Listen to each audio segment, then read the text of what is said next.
राहुल गांधी के नेतृत्व में मणिपुर से भारत जोड़ो न्याय यात्रा की शुरुआत। कांग्रेस बेरोजगारी, महंगाई और सामाजिक न्याय से जुड़े मुद्दों को उठा रही है। यात्रा का मार्च के तीसरे सप्ताह में मुंबई में समापन होगा।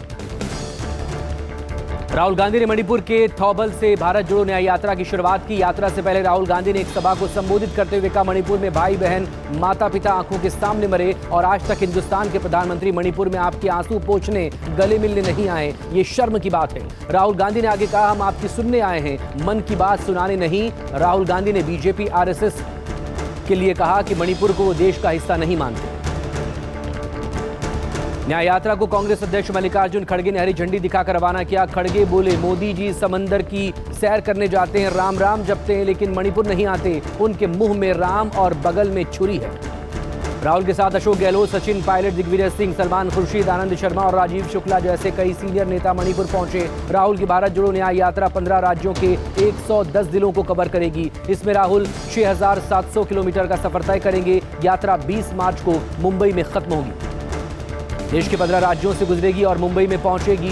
भारत जोड़ो न्याय यात्रा 110 जिलों से होते हुए यात्रा 100 लोकसभा सीटों को कवर करेगी। इस यात्रा को लेकर कांग्रेस ने लोगो भी जारी किया, जिसमें लिखा है, भारत जोड़ो न्याय यात्रा, न्याय का हक मिलने तक।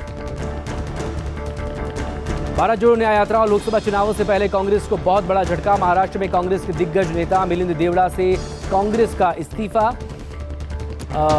ने इस्तीफा दिया। मिलिंद देवड़ा ने कांग्रेस की प्राथमिक सदस्यता छोड़ी। कई दिनों से राहुल गांधी के करीबी माने जाने वाले मिलिंद देवड़ा कांग्रेस से नाराज चल रहे थे। मिलिंद देवड़ा कांग्रेस छोड़कर एकनाथ शिंदे के नेतृत्व वाली शिवसेना में शामिल हो चुके हैं। शिंदे गुट के साथ संपर्क में थे देवड़ा। नाराजगी की वजह पारंपरिक सीट साउथ मुंबई बताई जा रही है। चुनावों में मिलिंद का टिकट काटकर उद्धव गुट के अरविंद सावंत को दिए जाने की अटकलें थी। मिलिंद देवड़ा ने इस्तीफा देते हुए एक्स पोस्ट पर लिखा, आज मेरी राजनीति की यात्रा में एक महत्वपूर्ण अध्याय का समापन हुआ। कांग्रेस से इस्तीफे के बाद मेरे परिवार की 55 साल पुरानी सदस्यता समाप्त हो गई। कहा, मैं विकास के मार्ग पर चल रहा हूं। मिलिंद देवड़ा के इस्तीफे पर कांग्रेस सांसद अधीर रंजन चौधरी ने कहा, किसी को अगर पार्टी छोड़नी है तो छोड़ दे, कांग्रेस ने उन्हें क्या कुछ नहीं दिया।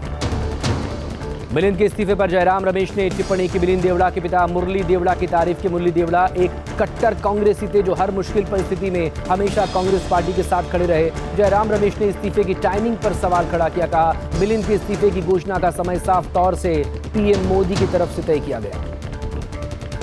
मिलिंद देवड़ा के कांग्रेस से इस्तीफे पर संजय राउत ने कहा, हम कांग्रेस के वरिष्ठ नेता मुरली देवड़ा को जानते थे, बहुत बड़े नेता थे, उनका आदर्श और त्याग भी जानते थे।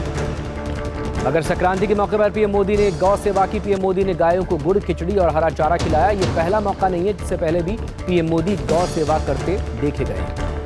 रामलला की प्राण प्रतिष्ठा से पहले पीएम मोदी ने स्वच्छता के लिए एक वीडियो जारी किया। देश से अयोध्या को सबसे स्वच्छ शहर बनाने की अपील की। अयोध्या में प्राण प्रतिष्ठा से पहले शुरू हुआ स्वच्छता अभियान। पीएम मोदी की अपील का असर, बीजेपी के दिग्गजों ने सफाई अभियान में हिस्सा लिया। सीएम योगी आदित्यनाथ आज अयोध्या में सफाई अभियान की शुरुआत करने पहुंचे। लता मंगेशकर चौक के पास सफाई अभियान की शुरुआत की गई। 21 जनवरी तक ये सफाई अभियान चलेगा। दिल्ली में अंगीठी से 6 लोगों की मौत। इंद्रपुरी इलाके में दम घुटने से 2 लोगों की मौत हुई, जबकि अलीपुर में 4 लोगों ने अपनी जान गंवाई। अलीपुर में पति पत्नी और 2 बच्चे शामिल हैं। इंद्रपुरी में एक बुजुर्ग और एक युवक की मौत। मॉडल दिव्या पाहुजा के शव का पोस्टमार्टम हिसार के अग्रोहा मेडिकल कॉलेज में हुआ। पाहुजा के सिर पर गोली मिली है।